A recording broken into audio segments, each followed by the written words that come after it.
നമസ്കാരം. ന്യൂസിലേക്ക് സ്വാഗതം. വിസ തട്ടിപ്പ് നടത്തിയ കുളത്തൂപ്പുഴ സാംനഗർ സ്വദേശി അറസ്റ്റിൽ. സാംനഗർ മേലതിൽ വീട്ടിൽ 27 വയസ്സുള്ള പ്രതീഷിനെയാണ് കുളത്തൂപ്പുഴ പോലീസ് അറസ്റ്റ് ചെയ്തത്. സാംനഗർ സ്വദേശികളായ അൻസാരിക്കും ഭാര്യയ്ക്കും ദുബായിൽ ജോലി ഏർപ്പെടുത്തി നൽകാമെന്ന ഉറപ്പിന്മേൽ 80,000 രൂപയും സാംനഗർ സ്വദേശി ഫത്താഖിന് ദുബായ് എയർപോർട്ടിൽ ജോലി നൽകാമെന്ന ഉറപ്പിന്മേൽ 50,000 രൂപയും കുളത്തൂപ്പുഴ നെല്ലിമൂട് സ്വദേശിയായ നൌഫൽ വഴി സുഹൃത്തുക്കളായ ഷേഖ് മുഹമ്മദ്, മാഹിൻ, അഖിൽ, ഹാജ എന്നിവർക്ക് ദുബായ് എയർപോർട്ടിൽ ജോലി നൽകാമെന്ന ഉറപ്പിന്മേൽ 3,85,000 രൂപയും ഇദ്ദേഹം കൈപ്പറ്റിയിട്ടുണ്ട്.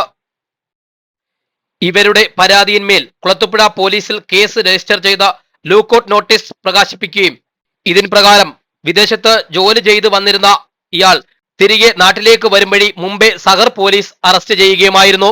തുടർന്ന് കുളത്തൂപ്പുഴ സ്റ്റേഷനിലെത്തിച്ച ഇദ്ദേഹത്തിന്റെ ചോദ്യം ചെയ്യൽ നടപടികൾ പൂർത്തീകരിച്ച് പുനലൂർ കോടതിയിൽ ഹാജരാക്കി റിമാൻഡ് ചെയ്തു. പലരിൽ നിന്നായി വാങ്ങിയ തുക ഇദ്ദേഹം പാലക്കാട് അതിവേഗപ്പുര സ്വദേശി സമീർ അലിയുടെ അക്കൗണ്ടിലേക്കാണ് ട്രാൻസ്ഫർ ചെയ്തിട്ടുള്ളത്. സമാനമായ രീതിയിൽ വേറെയും കേസുകൾ ഉണ്ടെന്ന് അനുമാനിക്കുന്നു. Kulathupuzha SHO Aneesh, sub inspector Shajahan, Ganesh എന്നിവരുടെ നേതൃത്വത്തിലുള്ള സംഘമാണ് ഇദ്ദേഹത്തെ അറസ്റ്റ് ചെയ്തത്. ന്യൂസിന് വേണ്ടി റിപ്പോർട്ടർ ശരത്ത്, കുളത്തൂപ്പുഴ.